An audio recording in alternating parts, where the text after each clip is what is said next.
제가 진료를 하다 보면요. 70대, 80대 남성분인데 너무너무 멋지신 분들이 많아요. 근데 그런 분들의 특성이 있습니다. 일단 자세가 굉장히 좋으세요. 여러분도 앉아 계신 자리에서 키를 한 1인치 정도 높인다고 생각하고 허리를 쫙 펴보세요. 네, 이런 자세로 오시고요. 그다음에 옷도 깔끔하게 입으시고 운동도 매일 하셔서 배도 좀 덜 나오신 분이에요. 그래서 저는 이런 분들을 꽃중년을 넘어서는 꽃노년이라고 부릅니다. 그런데 이 제 꽃노년 환자분의 한 분이 약속한 시간에 못 오셨어요, 외래를. 그리고 아드님한테 전해 듣기로는 횡단보도 건너시다가 이제 급하신 마음에 넘어졌는데 이게 그 고관절 골절로 연결된 거예요. 근데 사실 골절은 문제가 아니었습니다. 골절은 수술을 잘해서 괜찮았는데 골절 되고 난 다음에 입원하는 그 기간 동안 폐렴이 생겼고 폐렴이 폐혈증으로 돼서 이제 중환자실에 계신다는 전언을 제가 들었어요. 이렇게 골절이 생겨서 굉장히 건강하던 분들이 갑자기 건강 상태가 나빠지는 일을 저는 왕왕 봅니다. 이렇게 꽃노년의 분들이 건강 상태가 나빠지는 계기가 되는 가장 흔한 질환 중에 하나가 골절과 골절로 인한 합병증입니다. 그리고 골절의 가장 큰 위험 요인은 골다공증이에요. 그래서 오늘은 정말 아주 어떤 경우에는 사망까지 이르게 할 수 있는 골다공증을 어떻게 관리하고 치료할까에 대해서 말씀을 드리도록 하겠습니다. 우선 뭐 골다공증이라고 하면 일단 정의부터 살짝 내려보면요. 골은 뼈잖아요. 다공은 구멍이 송송송송 많다 그런 뜻이죠. 그렇기 때문에 뼈의 양이 줄어들고 뼈가 약해져서 결국은 골절이 되기 쉬운 상태가 바로 골다공증입니다. 자, 아침마당 목요일반에 반장님이신 최 반장님께 질문을 드리겠습니다. 그럼 골다공증은 어떤 증상이 있을까요? 증상이요? 증상? 골다공증을 우리가 얘기는 많이 하지만 사실 증상은 별로 없었던 것 같은데요. 뼈가 잘 부러진다? 뭐 이런 거 외에는? 잘 못 마시시는데 오늘은 맞췄습니다. 맞힌 거예요, 이게? 맞췄어요? 네. 사실 부러지기 전까지는 아무런 증상이 없는 게 골다공증입니다. 부러지고 난 다음에 진단되는 경우가 많죠. 그런데 부러지고 난 다음에도 골다공증 치료를 안 하시는 분이 부러진 환자분의 반수를 넘어서 58%나 됩니다. 그런데 그거 아세요? 세상에서 가장 골절될, 부러질 위험성이 높으신 분들은 어떤 분이시냐면요.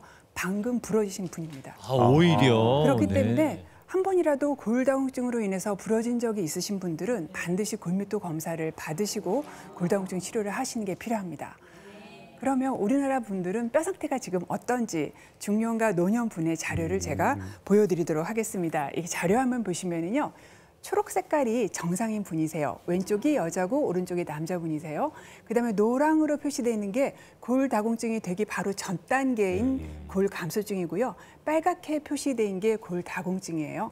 여성분은 50대의 골다공증 환자가 15%, 60대에 37%, 70대가 넘었으면 69%가 되는데요. 남자분들은 50대에 40%, 60대에 8%, 70대가 넘었으면 18%. 그러면 별로 안 맞네 이렇게 생각할 수가 있는데요. 전혀 그렇지가 않은 게 우리나라에서 1년 동안 발생되는 골절에요. 반이 골다공증이 아니라 바로 골다공증의 전 단계인 골감소증에서 생깁니다. 실제로는 반 이상에서 생겨요. 그래서 나는 골다공증 아니야 라고 괜찮다고 절대로 할 수가 없고요. 두 개를 다 합쳐서 생각해야 되는데 나이가 많을수록 그냥 딱 보시기에도 노랗가 빨강이 많아지잖아요. 70대가 넘어서면 골다공증과 골감소증을 합쳐서 여성분들은 99%, 남성분들은 74%니까 거의 대부분의 분들이 골다공증이나 골감소증을 가지고 있다고 해도 거의 과언이 아닙니다. 남성들도 비율이 상당히 높네요. 네, 근데 남자분들은 되게 뼈가 이렇게 약간 굵으시기 때문에 실제로 여성분들보다는 골절이 덜 생기기는 하지만 그래도 똑같이 위험한 건 마찬가지입니다. 방심하시면 안 되겠습니다. 그러면 이제 골다공증 원인을 말씀드리면 방금 앞에서 힌트를 좀 드렸어요. 나이가 많으시면은 근육이 줄어들면서 뼈도 좀 줄어들어요. 그래서 우리가 100살, 200살까지 살 수 있다면 골다공증은 거의 100% 당첨된 질환입니다. 그다음 또 성별로는 여자분들이 조금 더 위험해요. 여자분들은 남자분들보다 근육도 한 10kg 적으시고요. 그다음에 이제 갱년기도 남자분들보다 되게 요란한 호르몬 변화가 있기 때문에 뼈가 더 약해집니다. 그리고 또 중요한 게 체중인데요. 이 골다공증만은 체중이 낮으신 분한테 굉장히 위험이 높습니다. 오히려? 자, 체중이 낮다는 건 내가 평생 동안 먹은 음식의 양이 적다는 뜻이고 그러다 보면 뼈를 구성하는 영양소도 좀 적게 먹었다 그런 뜻이거든요. 그래서 모든 질환이 살이 찌고 통통해지면 위험해지지만 골다공증만은 통통한 분에서는 좀 위험도가 낮아지는 그런 질환입니다. 자, 가족력도 중요해서 집안에 골다공증이 있거나 골절이 있으신 분들은 나의 위험도도 높아지고요. 약으로 가장 유명한 건 스테로이드입니다. 스테로이드와 또 남성 여성 호르몬에 반하는 항남성 여성 호르몬을 치료를 한 경우들, 그다음에 뇌전증 약을 드시는 경우, 질환으로는요 굉장히 흔한 질환인 당뇨가 있는 경우에도 골밀도가 낮습니다. 그리고 갑상선, 부갑선 질환이 있는 경우에도 골밀도는 좀 떨어지게 됩니다. 골밀도는요 굉장히 간단하게 검사할 수 있어요. 가서 골밀도 검사 받으시면 됩니다. 시간도요 10분도 안 걸리고 엑스레이 쐬는 것도 가슴 사진 한 장 찍는 정도. 그래서 굉장히 부담 없이 받으실 수가 있고요. 검사를 받으시면 T스코어라는 점수, 나의 점수를 받습니다. 그 T스코어를 보시고요. 이 T스코어라는 건 젊은 사람이랑 비교해서 나의 상대적인 뼈 점수라고 생각하시면 됩니다. 이 T스코어가 마이너스 1.0 이상이면 정상이라고 하고요. 1.0에서 2.5라면 아직 골다공증은 아니지만 앞으로 골다공증이 될 수 있는 골감소증이고요. 2.5 이상인 경우는 골다공증인데 지금 이제 검진 받으신 자료를 열어보셨는데 3이 넘어 이러면 굉장히 골절의 위험도가 높은 골다공증이라고 할 수 있습니다. 비용도 궁금하시죠? 비용도 한 4만 원 정도로 굉장히 저렴하고요. 여성분은 54세와 66세 나라에서 국가검진으로 거의 무료로 제공합니다. 남자분들은요 70세가 되면 의료보험을 사용을 해가지고 검사를 받으실 수가 있습니다. 또 팁을 하나 드리면요. 요즘에는요 보건소에도 굉장히 좋은 골밀도 기계가 있어서 한 10,000원 정도로 저렴하게 검사 받을 수 저렴하네요. 있으니까 젊은 사람도 받아도 되나요? 네, 받으실 수 있지만 사실 젊은 사람들은 아까 자료에서 보셨듯이 별로 골다공증이 없기 때문에 갱년기가 넘은 여성분 그리고 70세가 넘은 남성분들은 꼭 안 받으셨다면 받으실 필요가 있습니다. 이제 진단이 되면 치료를 해야죠. 1900년도만 해도 별로 약이 없어서 골다공증이 있는 분들은 정말 숙명적으로 꼬부랑 할머니가 될 수밖에 없었어요. 근데 2000년 이후로 약이 굉장히 좋아져서 약이 굉장히 많습니다. 제가 소개를 해드릴게요. 일단 크게 두 개로 나누는데 뼈가 흡수되는 거를 막아주는, 그러니까 뼈가 파괴되는 걸 막아주는 약이 있고요. 이 약에는 비스포스포네이트라는 원조 약이 있고요. 근데 요즘에 우리나라 분들이 가장 많이 사용하는 6개월마다 주사 맞는 거는 데노수밥이라는 약입니다. 그리고 요거는 뼈를 또 많이 만들어주는 약도 있어요. 그 약이 바로 부갑상선 호르몬과 로모수주맙인데 둘 다 주사제입니다. 자, 그러면은요 어떤 약을 쓸까 이게 또 궁금하시죠? 그거는 내가 얼마나 뼈가 나쁘고 내가 얼마나 골절 위험도가 높으냐에 따라서 달라집니다. 그래서 이 두 가지 약 중에서 어떤 약이 더 빠르게 골밀도를 높일까요? 제가 힌트를 드리면 우리가 집에서 살림을 살 때 콩나물 가게 이런 거 좀 아껴가지고는 돈이 잘 안 모이죠. 그런데 아들이나 딸이 나가서 돈을 벌어오면 돈이 많이 모이잖아요. 네, 마찬가지입니다. 없는 뼈를 조금 더 흡수되는 걸 막는다고 해서 높일 수 있는 골밀도는 낮지만 반대로 뼈를 막 만들어주는 약을 쓰게 되면은 골밀도가 훨씬 높아지기 때문에 사실 골밀도가 많이 나쁘지 않은 분은 무엇을 쓰셔도 괜찮지만 많이 나쁘신 분은 일단 뼈를 좀 만들어 놓고 그 만들어진 뼈를 지키는 순서가 좋기 때문에 고령성 촉진제를 먼저 쓰고 그 다음에 고릅수 억제제를 쓰게 됩니다. 요렇게 약만 잘 쓰시면 뼈는 굉장히 잘 좋아지는데 문제는 정말 돌아다니는 잘못된 위협적인 정보가 많아서 환자가 약을 안 먹게 합니다. 첫 번째가 골다공증 약은 매우 부작용이 심하다.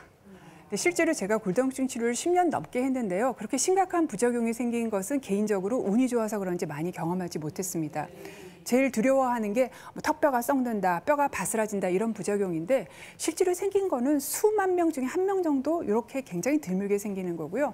또 많이 하시는 오해가 이거 골다공증 치료를 아무리 해도 골밀도를 높이지는 못하고 현상 유지를 할 뿐이다 이렇게 많이 알고 계시지만 실제로는요 골밀도를 많이 높입니다. 앞에서 소개해드린 고릅수 억제제 같은 경우에는요 허리에 요추의 골밀도를 보통 한 10 내지 20% 올리고요.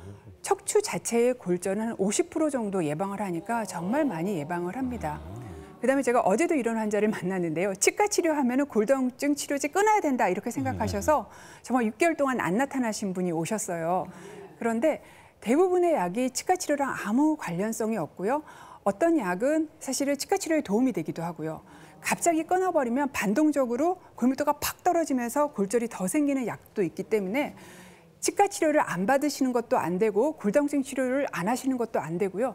주치의랑 상의해서 약을 좀 바꾸거나 투약 간격을 조절해가지고 얼마든지 안전하게 치료를 받으실 수 있습니다. 저는 오늘 갑자기 노년의 건강에 적이 될 수 있는 골다공증에 대해서 말씀드렸고요. 지금도 내 골밀도를 모른다 하시는 분은 오늘 내일이라도 가까운 병원을 찾아가셔서 꼭 골밀도 검사를 받으시고요. 만약에 골다공증이 있다라고 얘기를 들으시면 당장 치료제를 쓰시는 게 필요하고 혹시 괜찮다 얘기 들으시면 안심하실 게 아니라 내 골밀도는 내가 나이 듦에 따라서 떨어지기 때문에 골밀도가 떨어지지 않도록 뼈에 좋은 음식 잘 챙겨 먹고 그다음에 몸을 부지런히 움직여 주셔서 뼈를 튼튼하게 뼈 건강을 지켜주시는 것이 굉장히 중요합니다. 감사합니다. 네, 감사합니다. 그 어렸을 때부터 자주 넘어지시고 뼈가 얇다는 얘기를 들으셨는데 나이가 드니까 이제 골다공증 걱정이 되시는데 어떻게 좀 예방할 수 있을지 물어보시네요. 네, 예방이 항상 치료보다 우선이죠. 예. 일단 뼈는요 딱딱해 보이지만 계속 조금씩 망가지고 새로 만들어져요. 그래서 10년이면 완전히 통째로 뼈가 갈리거든요. 망가지는데 여러분이 뼈의 재료를 먹어주지 않으면 뼈가 자꾸 나빠지죠. 그래서 뼈 재료는 바로 단백질, 칼슘, 비타민 D입니다. 단백질은 살코기, 닭고기, 두부, 생선 드시면 되고요. 매 끼니.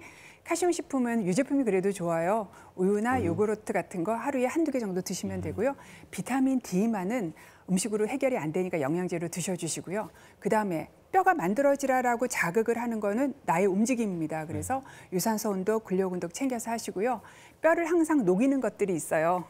많이 좋아하시는 흡연과 그다음에 술이기 때문에 이런 거 좀 줄여주셔야 되고요. 그다음에 가장 중요한 게 체중인데요.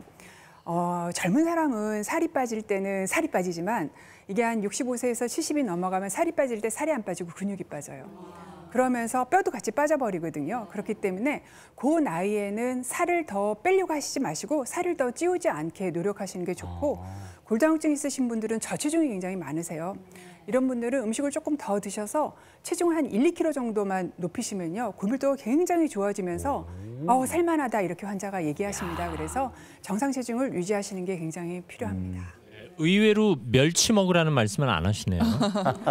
네. 멸치가 사실 좀 드셔보시면 굉장히 짭니다. 그래서 그렇죠. 멸치를 많이 먹게 되면요. 또 염분도 굉장히 많이 먹게 되는데 이 부수적인- 염분이 또 뼈에 안 좋습니다. 그래서 뭐 등푸른 생선 중에 나름 등푸른 생선이니까 하나로 멸치 반찬 해놓으셔서 가끔 다른 반찬 없으면 드시면 좋고 골밀도를 위해서 멸치를 매일 드신다. 요거는 그 염분 때문에 조금 해로울 수도 있습니다.